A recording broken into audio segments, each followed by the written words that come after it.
एक तो मुआहिदा इधर हुआ है, दूसरा जो गजा अमन मुआहिदा वहां हुआ था जिसका बहुत ढोल भी पीटा गया, मगर इसराइल की खिलाफ वर्जियां तो अब भी जारी हैं। अमेरिका और दीगर सामिन ममालिक ने जो गजा अमन मुआहिदे की गारंटीज दी थी, जब वो मुआहिदा बार बार खिलाफ वर्जियों का शिकार हो रहा है तो इससे आलमी सुपर पावर के तौर पर अमरीका की साख और फिर मशरक़ वुस्ता में असर रसूख को किस किस्म का नुकसान पहुंच सकता है, क्योंकि हमने देखा है कि इसराइल तो बाज नहीं आ रहा। जी, इसराइल का ये एक बहुत बड़ा मसला है कि वो अपने आप को अब उस इलाके का हेजमॉन बनाने की हम्म। कोशिश कर रहा है।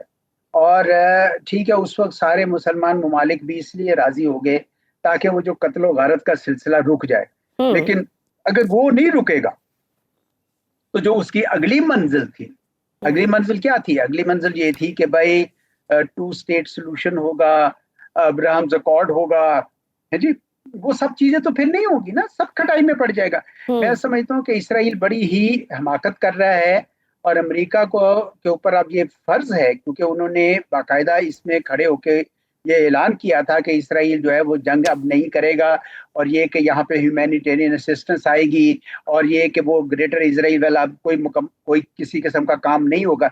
लेकिन अगर इसराइल ने फिर उसी रास्ते पे जाना है हम्म। तो फिर तो इसका मतलब है कि जो लोग शक करते थे इसराइल की नीयत पर वो दुरुस्त थे। तो हम्म। चुनाचे इस वक्त दबाव है अमेरिका के सदर के ऊपर भी, क्योंकि उन पे भी बदनामी उतनी ही हो रही है जितनी अब इसराइल की हो रही है। तो सर इसका मतलब ये कि फिर अमेरिका के लिए वाकई इसराइल को लगाम देना बहुत मुश्किल हो गया है। क्या वाशिंगटन के पास कोई सियासी, अस्करी, इक्तिसादी ऐसी पॉलिसी नहीं जिससे वो नेतन्याहू को काबू कर सके? आखिर इसकी क्या वजह है कि नेतन्याहू मजबूत है या फिर अमेरिका किसी तौर ब्लैकमेल हो रहा है? अब हम देख रहे हैं कि अभी रिसेंटली ट्रंप के खिलाफ अमेरिका में भी मुजाहरे हो रहे हैं कि वो बादशाह चाह रहे हैं और उनकी पॉलिसियों को सख्त नापसंद किया जा रहा है। क्या मुमकिन है कि ट्रंप का इक़्तिदार खतरे में पड़ जाए? एक किताब लिखी थी, एक बहुत बड़े पॉलिटिकल साइंटिस्ट हैं, जॉन मार्शामर ने। आप हम्म। अक्सर उनके यूट्यूब पे देखेंगे प्रोग्राम्स। और उन्होंने जूइश लॉबी का के ऊपर पूरी एक किताब लिखी, किसी एक के साथ को ऑथर किया, और उसमें उन्होंने बताया कि उनकी कितनी ताकत है हम्म। कि बावजूद इसके कि इसराइल इतना बड़ा जुल्म कर रहा है, जो हॉलोकॉस्ट जो हुआ था नाजी जर्मनी का, उससे भी पीछे चल, उससे भी आगे निकल गया। हम्म। उसके बावजूद तमाम कांग्रेस, तमाम फाइनेंशियल इदारे, तमाम मीडिया अमेरिका का, ये सारे के सारे उस जूश लॉबी के आगे बेबस हैं। इस वजह से इसराइल जो है ना आगे बढ़ बढ़ के बोलता है, वरना इसराइल की ऐसी क्या मजाल है। तो इस वजह से ये अमेरिका का जो पूरा एक जूश लॉबी का जो एक पूरा निजाम है, जब हम्म। तक वो तब्दील नहीं होता या कमजोर नहीं पड़ता, उस वक्त तक जो है वो अपनी अपनी आवाम की। देखिए ना, प्रोटेस्ट इस वक्त शिकागो में, न्यूयॉर्क में कितने बड़े बड़े प्रोटेस्ट हुए जी हैं, जी, वो उनकी आवाज 2700 तक नहीं सिटीज सुन में पा रहे। कुछ 7 लाख के करीब अमेरिकन बाहर निकले हैं। जी जी। तो इस वजह से मैं समझता हूँ कि अमेरिका भी एक गैर इखलाकी पोजीशन लिए बैठा है। इसराइल को रोकना उसका फर्ज था, और अगर डोनाल्ड ट्रंप साहब ने ये काम ना किया तो फिर उनका वो जो दावा कि मैं सारी जंगें रुकवाता हूँ, मैं अमन का हम्म। पैगंबर हूँ, वो फिर खटाई में पड़ जाएगा। और मुझे ये तो नहीं पता कि उनका इक़्तिदार खतरे में पड़ेगा कि नहीं पड़ेगा। अमेरिका का अपना एक निज़ाम है, बड़ा मजबूत निज़ाम है, 240 साल से चल रहा है। उनके अभी तक किसी इस तरह तो नहीं कभी हुआ कि भाई सदर को इस तरीके से बीच में हटा दें। कभी कभी कुछ दो दो एक बार ऐसा हुआ इम्पीच होने का, पर अभी तो उनके पास वोट्स हैं, शायद उस हम्म। तरह नजर नहीं आ रहा कि इम्पीच तो। लेकिन उनके ऊपर इखलाकी दबाव जो है वो बढ़ता जा रहा है दिन ब दिन। ठीक, अगर दोबारा ऐसी जारहियत की जाती है तो पाकिस्तान को हाल ही में एक तो अस्करी जवाब की तरह ही डील करना चाहिए आपके ख्याल में, या सफारती महाज पर ही इस मामले को सिर्फ आगे लेकर चलना चाहिए? नहीं, देखिए मैं आपको बताऊं कि ये जो अंग्रेजी में कहते हैं ना कि diplomacy and kinetic and use of force are hmm. Two sides of the same coin. ठीक है ना राइट। जी। जब आप यूज ऑफ फोर्स करते हैं और अगर जायज तरीके से करते हैं, अपनी जारहियत को रोकने के लिए करते हैं, तो हम्म। सिर्फ अपने सिफारतकारों की आप मदद कर रहे हैं, क्योंकि हम्म। फिर आप एक ऐसी पोजीशन से बातचीत करते हैं जो उसमें वजन होता है। तो इस वजह से ये नहीं हो सकता कि आप सिर्फ उनको कहते रहें। आप तो पिछले 4 साल से कह रहे हैं, वो कौन सी सुन रहे हैं आपकी। राइट। तो इस वजह से अपनी हिफाजत करना हमारा हक है, हमें करना चाहिए था, हमने ठीक किया।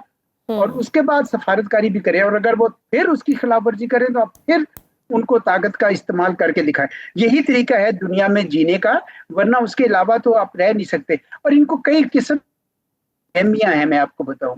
अब वो वहां पे भारत में ये कह रहे थे साहब, इनके इंटरिम फॉरेन मिनिस्टर साहब, जी। कि जी हमने बरतानिया को शिकस्त दी, हमने रूस को दी, अमेरिका को दी, यानी एक वार्निंग दे रहे थे कि पाकिस्तान क्या चीज़ है। भाई आप ने बिल्कुल बरतानिया को शिकस्त नहीं दी थी। 1878 से 1880 तक बिल्कुल पिटाई हुई थी अफगान फोर्सेस की। उसके बाद उन्होंने फोर्स किया था आपके ऊपर ये एक buffer zone between Russian Tsarist Russia और ब्रिटिश एम्पायर, और आपने अपनी मर्जी से ड्यूरेंट लाइन मानी थी, अब्दुर्रहमान खान ने मानी। 13 नवंबर को 1893 को उसको रेटिफाई किया, फिर 1905 में उनके बेटे ने किया, फिर 1921 में उनके पोते मानुल्लाह खान ने किया। तो ये सब रिकॉर्ड का हिस्सा है। अब आप कहाँ से ये दोबारा शोशा लेकर आ गए, और ये सारा जो आप पश्तूनिस्तान का ड्रामा रचाते हैं, ये कौन सा पश्तूनिस्तान? भाई यहाँ पश्तून तो कहीं ज्यादा है आपसे, और अफगानिस्तान में पश्तून तो सिर्फ 40% है। तो आप ये काम ना कीजिए। एक आज़ाद मुल्क है पाकिस्तान, आप एक आज़ाद मुल्क हैं, हम आपकी इज्जत करते हैं। ठीक है, पहले हम आपको इस्लाम के नाते बड़ा, पाकिस्तान के लिए हमेशा एक इस्लामी दुनिया के लिए एक नरम गोशा है, हम आपकी इज्जत करते रहे, आपके कई हीरोज को भी हमने अपना लिया। लेकिन अब मेरे ख्याल में वक्त आ गया कि अफगानिस्तान को एक बिल्कुल आज़ाद मुल्क की तरह तस्वर किया जाए, और उनको कहें आप अपने मामलात को सीधा खुद कीजिए, और हम अपना जो है मामलात को खुद सुलझाएंगे अपने अंदाज में। बिल्कुल, आई मीन अफगानिस्तान जब अमेरिका को माफ कर सकता है, कतर के साथ हाथ मिला सकता है, भारत के साथ जप्पियां डाल सकता है जो इनके साथ मसले रहे, और हमने देखा कि तुर्किया जो नेटो का एक बहुत अहम रुकन रहा, वही उन पे बम्बार्डमेंट करता रहा, उसके साथ भी मामला तय हो सकते हैं। तो हमारा क्या कसूर है पाकिस्तान का, जो उनको हमेशा से उनकी सपोर्ट करता रहा है? क्योंकि पाकिस्तान प्यार से, सखावत से, मेहरबानी करके काम कर रहा था। इनकी वजह से तो हम 25 साल बदनाम हुए दुनिया में। तो लेकिन आपको पता है ना कि जिस पे एहसान को लोग कहते हैं, उसके शर से बचो, शर से महफूज रहना चाहिए। और साथ ही साथ हमने ये भी देखा है कि कई बार कुछ लोग आपकी अच्छाई को आपकी कमजोरी गर्दानते हैं। तो चुनांचे इनको एक गलत फहमी है कि शायद उन्होंने काबुल बंदूक की नोक पर जीता है। बिल्कुल ऐसा नहीं हुआ। अमेरिका खुद जाना चाहता था वापस, और पाकिस्तान की इनको इतनी मदद हासिल थी, इसकी वजह से अमेरिका हमसे खफा भी था। अब ये समझते हैं कि उसी बंदूक की नोक पर हम पाकिस्तान को आगे भी दो आंखें भी दिखा सकते हैं, ऐसा होगा नहीं।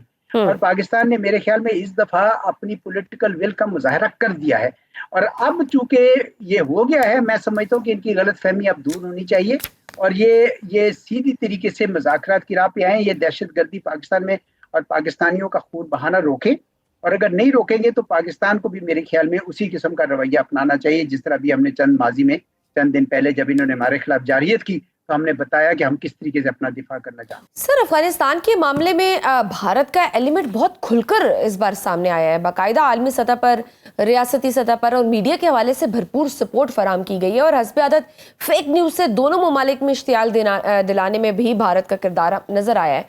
आखिर क्या वजह है कि तालिबान जो मुल्ला उमर ने बनाए थे, उन मुल्ला उमर का विजन तो कभी भी प्रो भारत नहीं था, तो अब वाले तालिबान क्यों मोदी की मुस्लिम दुश्मन रजीम के हामी बने हुए हैं? ये थोड़ी हैरत की बात है हमें भी, क्योंकि तालिबान को हमने तो खैर नहीं बनाया था। जब मुजाहिदीन आपस में लड़ना शुरू हो गए रूस के जाने के बाद, ये बीच में से बरामद हुए,